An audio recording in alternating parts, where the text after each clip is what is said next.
Welcome all my beautiful wild animals. I'm Ulfrvif. In this video, I just want to give my thoughts about why the length of time we spend in the community does not exempt us from receiving questions about our identities and our beliefs. Our community is based on asking ourselves and others questions to hopefully lead to deeper introspection. Unfortunately, when I try to provide information, I'm often met with angry responses such as, I've been part of this community for 2 years. I know how things work. To me, a comment or response like this doesn't mean anything.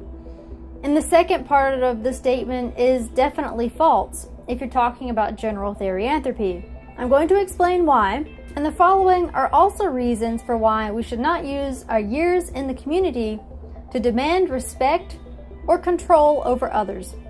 Reason number 1 for why you should not use your time in the community to avoid questions, and why people can't say that they know how this works. Scientifically, we don't have any answers about what therianthropy is or what causes it. We only have a bunch of hypotheses that range from spiritual to psychological. Currently, we do not have any definitive answers. No one knows how this works. Reason number 2. Because we have little scientific understanding of therianthropy, it remains a phenomenon.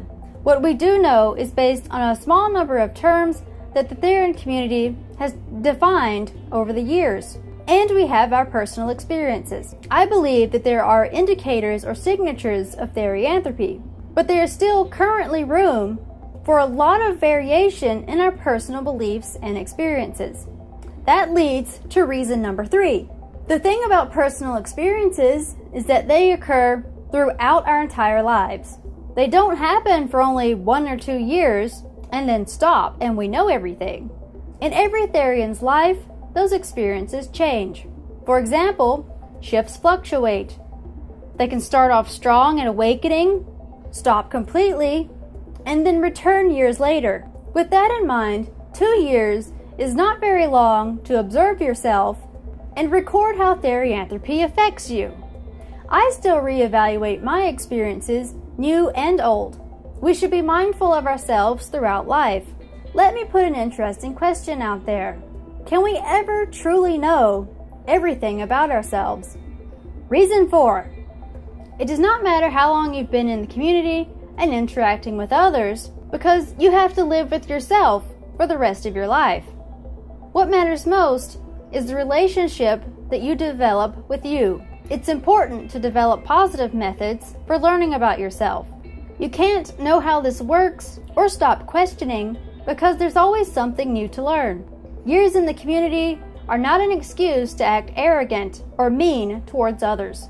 All of the reasons that I've stated here are also why you shouldn't get too caught up following an alpha. Packs can be good for friendship and support, but alphas do not have all the answers. I'll also be making another video related to that, so I have time to give more of my thoughts. How long you've been awakened and part of the Therian community should not be used as a way to avoid new information or questions. Be receptive and open-minded. My experience is that no matter how old you are, you will be asked questions. I'm 32. I was recently asked a couple questions during a serious therianthropy discussion chat. They were good questions too, which I'll consider more later. I actually have more to say about this topic, but I think this video is getting kind of long, so I'm going to stop here. Look for another short video. It'll be about making your identity public, and the video, Think for Yourself, will go over some examples of alpha and pack behavior to avoid. Feel free to leave me a comment. Let's discuss further. You can also contact me at any of the following. Thanks for watching.